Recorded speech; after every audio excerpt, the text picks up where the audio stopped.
അങ്ങനെ പുതിയ സീസണിന് വേണ്ടി കേരള ബ്ലാസ്റ്റേഴ്സ് എല്ലാ വിദേശ സൈനികങ്ങളും പൂർത്തിയാക്കി കഴിഞ്ഞു. അവസാന വിദേശ സൈനികനായിട്ടുള്ള യുവാൻ റോഡ്രിഗസ് മാർട്ടീനസ് ഒഴിച്ച് ബാക്കി എല്ലാ വിദേശ താരങ്ങളും ഗോവയിൽ ബ്ലാസ്റ്റേഴ്സിനൊപ്പം ട്രെയിനിങ് നടത്തുന്നുണ്ട്. യുവാൻ റോഡ്രിഗസ് ഉടനെ തന്നെ ബ്ലാസ്റ്റേഴ്സിനോടൊപ്പം ഗോവയിൽ ചേരുമെന്നാണ് പുറത്തേക്ക് വരുന്ന റിപ്പോർട്ടുകൾ സൂചിപ്പിക്കുന്നത്.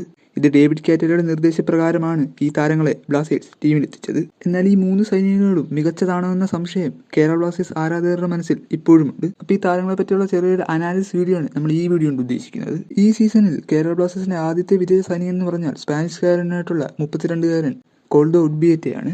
താരം ഒരു സെന്റർ ഫോർവേഡാണ്. മുന്നേറ്റത്തിൽ ഒരുപാട് ഗോളുകൾ അടിച്ചു കൂട്ടുന്ന ഒരു താരമല്ല കോൾഡോ ഉഡ്ബിയറ്റ.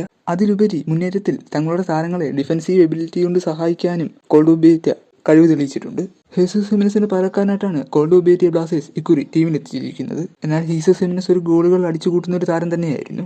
കഴിഞ്ഞ സീസണിൽ ഹീസസ് ഹിമെനസ് 11 ഗോളുകളാണ് ബ്ലാസ്റ്റേഴ്സിന് വേണ്ടി അടിച്ചു കൂട്ടിയത്. കഴിഞ്ഞ സീസണിൽ കേരള ബ്ലാസ്റ്റേഴ്സിന്റെ പ്രതിരോധം പരാജയമായിരുന്നു. അതുകൊണ്ട് തന്നെ മുന്നേറ്റത്തിൽ എത്ര ഇമ്പാക്ട് ഉണ്ടാക്കിയാലും ടീമിനത് പ്രയോജനമായി ഫലിച്ചില്ല. എന്നാൽ കോൾഡോ ഉഡ്ബിയറ്റ എന്ന സെന്റർ ഫോർവേഡ് ഗോളുകൾ അടിക്കുന്നതിനുപരി ഗോളുകൾ അടിപ്പിക്കാനാണ് താരം കഴിവ് തെളിയിച്ചിട്ടുള്ളത്. താരത്തിന്റെ പ്രൊഫൈൽ തന്നെ നോക്കിയാൽ ഒരു വമ്പൻ പ്രൊഫൈലൊന്നുമല്ല, ഒരു ആവറേജ് പ്രൊഫൈലാണ് കോൾഡോ ഉഡ്ബിയറ്റ. മുന്നേറ്റത്തിൽ കാറ്റാലയുടെ സിസ്റ്റത്തിലെ ഒരു ഫസ്റ്റ് ഓപ്ഷൻ തന്നെയായിരിക്കും കോൾഡോ ഉഡ്ബിയറ്റ. കേരള ബ്ലാസ്റ്റേഴ്സിന്റെ രണ്ടാമത്തെ വിദേശ സൈനികൻ എന്ന് പറഞ്ഞാൽ പോർച്ചുഗീസ് താരമായിട്ടുള്ള 29-കാരൻ തിയാഗോ ആൽവസ് മെൻഡസ് ആണ്.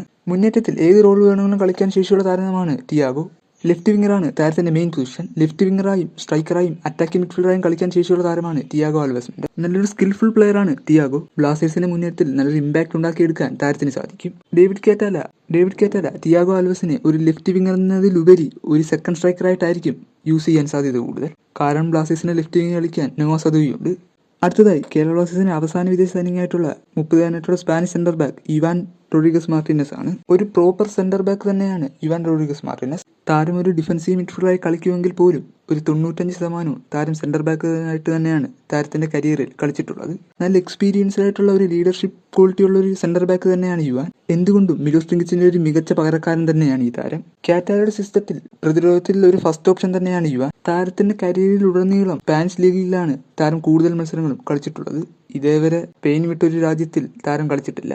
ആദ്യമായിട്ടാണ് സ്പെയിൻ വിട്ട് താരം ഒരു ക്ലബ്ബിൽ കളിക്കാനെത്തുന്നത്. അതുകൊണ്ട് തന്നെ ഇന്ത്യൻ ഫുട്ബോൾ സിസ്റ്റത്തിൽ താരം പെട്ടെന്ന് അഡാപ്റ്റ് ആവുമോ ഇല്ലയോ എന്നുള്ളത് ഒരു ചോദ്യചിഹ്നമായി അവിടെ ഉണ്ട്.